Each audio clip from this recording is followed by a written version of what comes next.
Welcome back sa ating channel. Naging mainit nga no sa hindi umano sa mundo ng social media. Tila naglabas nga ng sama ng loob si Ka Eric at talagang binanatan nga itong si Kuting na ang norte na ito. Dahil kung titignan at pag-aaralan natin ay talagang wala ng disiplina ang mga kongreso na ito at mga senador na talagang hindi nila alam ang kanilang ginagawa. Kaya naman maraming inosenteng tao ang napaparusahan dahil sa mga congressman na gamul sa kapangyarihan at talagang ginagawa nila sa sariling interest lamang nila. Dito nga natin makikita na talagang binanatan at pinahiyanga ni Ka Eric ang mga congressman na ito na hindi nila alam ang batas na kanilang pinapasa at sinasabi. Dahil matapos nga ang pagka-illegal na pagkakulong ni Ka Eric ay nakalaya nga ito at talagang binanata na nga ang mga pulpolitiko at mga tambaluslos na talagang puro paninira ang kanilang ginagawa at wala pang ebidensya ay may nakukulong na.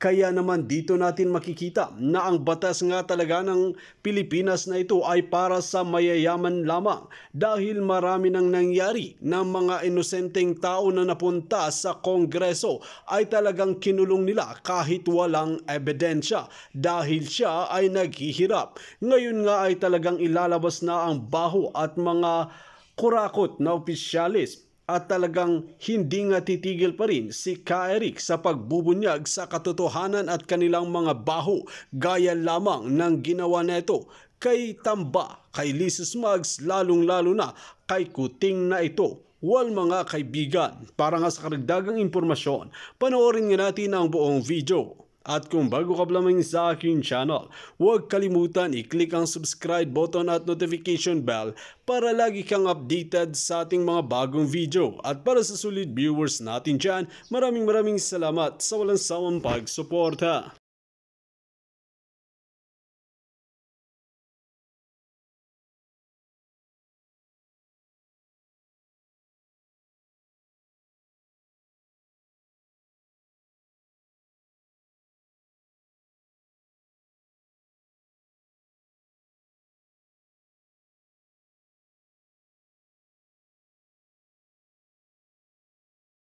Kadre last day nag-rally.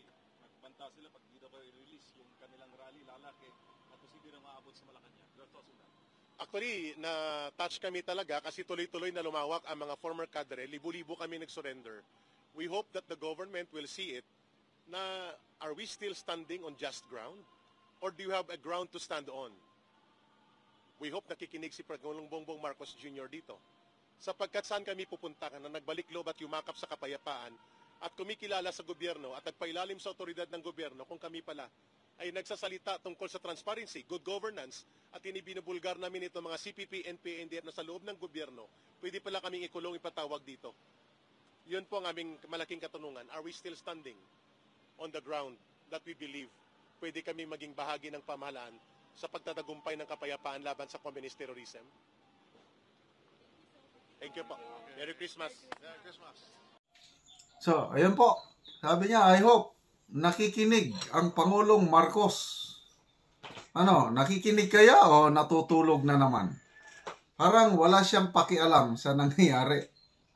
Grabe itong presidente na ito. Tama yung pipi, bulag, bingi, malamya.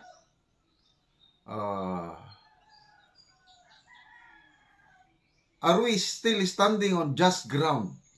Grabe, malalim yun. Ibig sabihin, hustisya. Sabi niya, Pangulong Marcos, may hustisya pa ba sa iyong pamahalaan? Yun ang ibig sabihin nun. Tama yung outburst of anger or emotion ni Ka Eric. Yung sabi niya, this is a kangaroo court. Ang kangaroo court, walang hustisya. Wala kang kalaban-laban. Basta dinisisyonan ka ng mga NPA nga lagasan ng buhay, lagas ka. 6 feet below the ground. Yun po ang kangaroo court. So, ang nangyari, kina Ka Eric at Doc Badoy sa Kongreso is no more justice. No more freedom of speech. freedom of the press, wala na. Kaya yun ang tanong sa ating presidente. May hustisya pa ba sa inyong pamahalaan, Mr. President? Ito na nga sila, nagbalik loob na sina Ka-Eric, mga kasama niya. Tumutulong na sila sa gobyerno. Itong ginagawa ni Ka-Eric, yung pagsasalita niya against si PPNPA, NDF, pagbubulgar sa mga maling ginagawa, recruitment and everything, delikado ang buhay ni Ka-Eric. He's a dead man walking. Konting pagkalingat, pagkakamali, pwede siyang ipatumba ng mga, kasi may mga naiwan pa man ding mga NPA kahit kakaunti na lang. Kaya lang, tinututukan nila yan si Ka-Eric, si Doc Badoy. So kung sino pa yung lumalaban sa mga NPA, kung sino pa yung tumutulong sa gobyerno, yun pa ang ikulong. Grabe itong ating mga kongresista na tinawag nga sila ni Doc Badoy na abusive, arrogant. Another vlog ko yun. So balik tayo sa issue, may hustisya pa ba? Napatunayan po dito sa kaso ni Doc Badoy at Ka-Eric, nawalan po ng hustisya. Kaya mabuti na lang at tumagal lang ng 7 days yung pagkawalan ng hustisya. Kung hindi pa dahil sa mga PME graduates na nagpahayag ng manifesto at nagdemand ng kanilang immediate release, baka hindi pa i-release. So, Mr. President, sana ipakita nyo naman yung leadership nyo. Tahimik kayo dyan. Pinapabayaan mo lang ang pinsan mo na gagawa ng ganong pang-aabuso. Gusto nyong makipag-peace talks sa mga remaining communists. Nandyan na nga, bumalik na. Nagpasakop na sa poder ng democratic government. Ikukulong mo pa? Anong klaseng peace talks ang gusto ninyo? Dapat ang asikasuhin nyo muna yung mga katulad ni Ka-Eric na suportahan, tulungan, hindi yung ikulong. Kabaliktaran po ang nangyari. Na ako, natouch ako doon yung rally ng mga former cadres. Yung a day before ilabas si Ka-Eric, nandun yung mga madami-daming mga NPA cadres niya, former NPA cadres. Mga around 30 to 40. Delikado yun. Pagpapakita ng pwede silang birahan ng mga urban operatives ng CPP and PNP. Kaya lang nagpakita sila ng suporta kay Ka-Eric at Doc Badoy. At nagsabi nga yung leader si Peter Kapeter. Sabi niya, makakarating kami sa Malacanang pag hindi sila magdesisyon kaagad.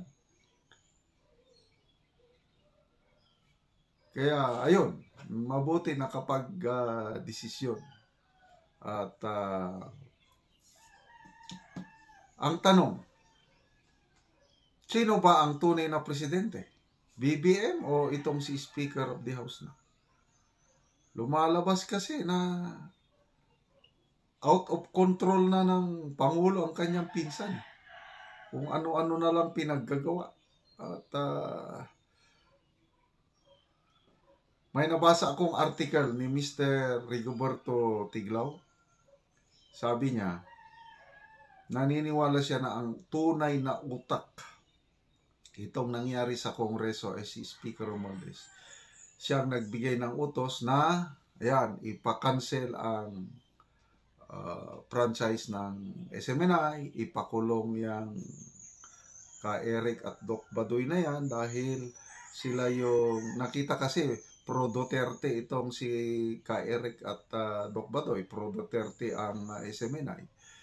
Yun ang balakid sa ambisyon ni Speaker Martin Romualdez sa 2020. Kaya ang utak lahat nito si Speaker Romualdez. Yan ang assessment ni Mr. Rigoberto Tiglam. Kaya, ayan, nangyari. So, ulitin ko, pasalamat tayo sa mga PMA graduates dahil yun ang pinaka malakas na factor kung bakit ni-release. Hindi ako naniniwala yung statement nila na for humanitarian reasons. Kasi kung totoo pa yung humanitarian reasons, noon pa sana yung hearing nila noong December 11 ba yun, inapprove na sana yung appeal ni Ka-Eric. Kailan wala. Maraming nagmamatigas na mga members ng committee. So, hindi nila inapprove. Bakit nagbago ang ihip ng hangin? Yun na. Yung public pressure. Nagalit na ang mga PMA graduates. Ayun, pinalabas. So, lumalabas, bahag ang buntot ng mga kongresista dahil kailangan lang pala manifesto ng mga PMA graduates ang kailangan nila. Baka mas malala yan sa sunod.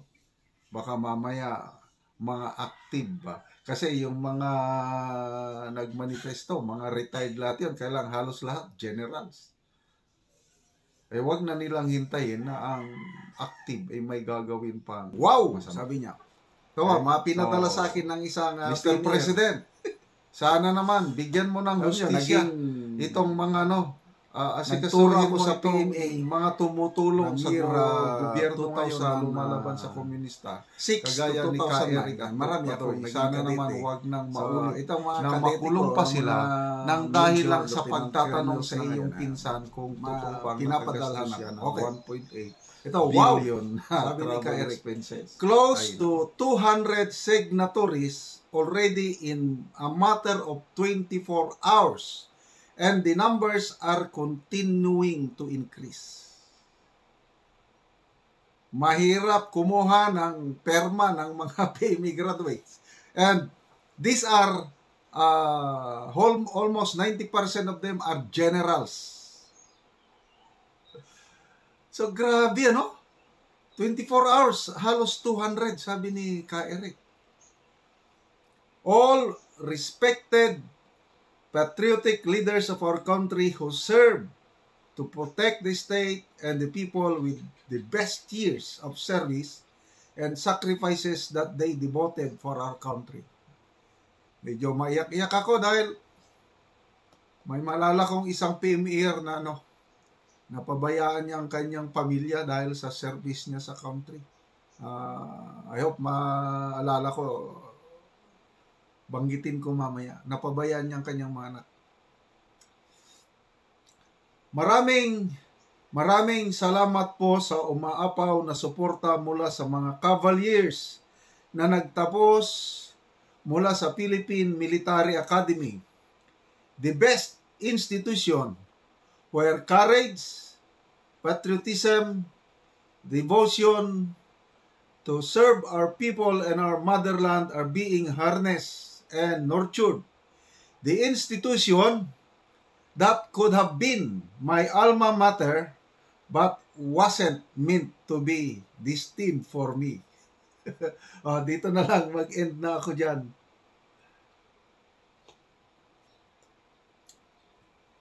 Pumasok ang mga PMA cadets from 18 to 20, yan ang mga average.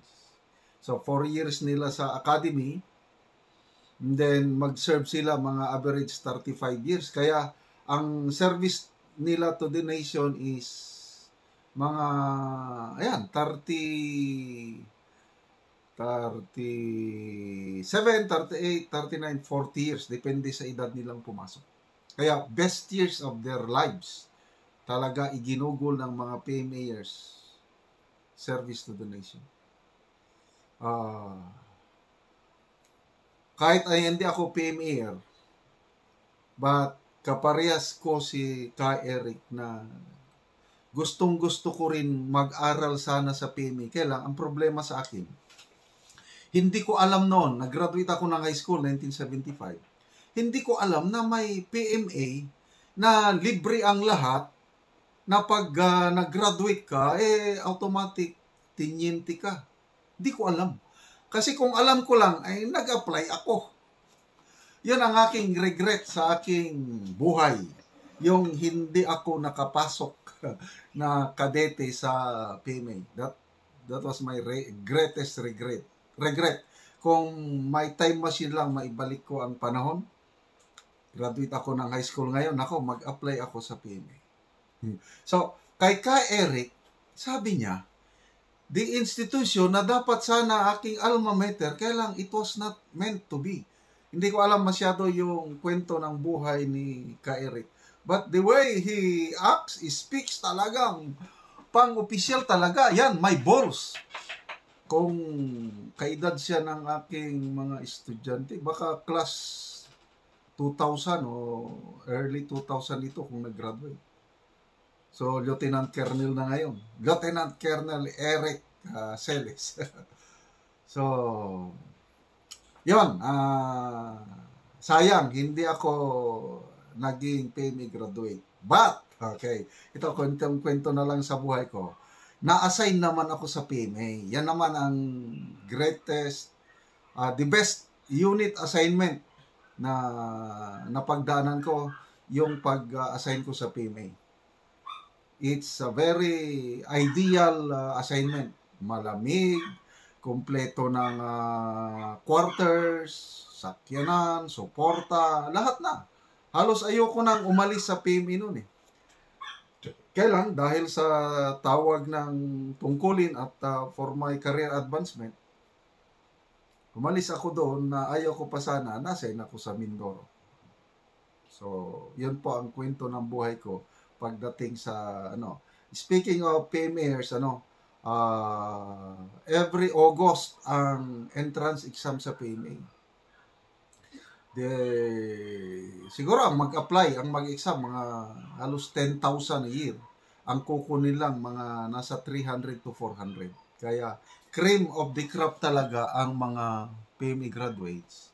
At once nga nakagraduate ka, ay talagang, hinog for public service. Ano yung motto na ulit? Courage, loyalty, integrity. Yan yung tatlo. Courage, loyalty, and integrity. Although may buluyagon, meron ding hindi naman perfect institution ng PMA. May mga na-involved din sa kalokohan. Example, si Trililing, Trilalang.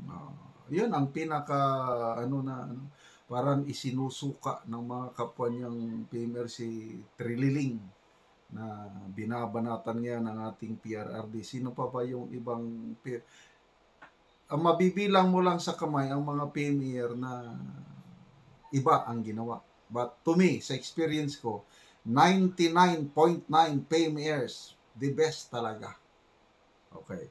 So, sino ba ang mga PMRs na nasa gobyerno ngayon? Ang dami pa rin. Yan. Si General Anyo, si General Galvez, Congressman Ako. Basta, dyan sa BCDA, hindi masyadong, hindi nasa yung namatay, si General Kaskulan, yung USEC ng DOH. So, salamat po sa mga Cavaliers. And by the way, tinatawag din kami kung minsan, tinatawag kaming integri. Ano yung integri? ROTC graduate, nakapasar kami sa mga exam, interview, and everything. Integrated kami sa PMA Class 1984. Yun.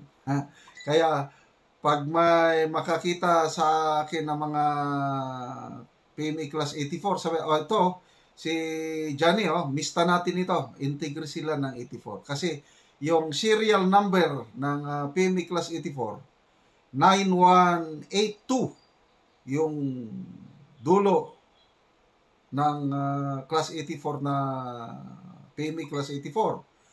Yung kami na integrate, 9183, yung Kasama ko, ako, 9184. Naidugtong kami sa PMA Class 1984. Kaya, kunuhay, PMA year din ko minsan kasi tinatawag akong mista ng mga PMA Class 84. Okay? So, again, my salute and admiration to all PMA. Salamat po sa inyong very effective na manifesto na nataranta na bahag ang buntot ng mga kongresista. Kaya ngayon, tapos ng problema, maligaya ng lahat. Mabuhay kayo, Ka Eric and Doc Loren Badoy. Dito nga natin makikita mga kaibigan kung gaano nga katapang si Ka Eric na banata ng mga pulpolitiko na ganib sa kapangyarihan, lalong-lalo na si Kuting ng Norte na ito dahil hindi niya na nga nakayanan ang kababalaghan na ginagawa sa bansang Pilipinas. Ngayon nga ay hindi titigil si Ka Eric at Dr. Loren Badoy na magsiwalat ng kanilang mga baho kahit magsama-sama pa ang mga kongreso ng mga ito, mga senador at mga tamba, lalong-lalo na ang kanilang mga protektor na si Lisa Smugs at si Kuting ng Norte na ito ay hindi pa rin ito magpapatinag sa kanila. Well mga kaibigan, kung kayo ang tatanungin ano ang inyong mga opinion, just comment below sa ating comment section at ating pag-uusapan.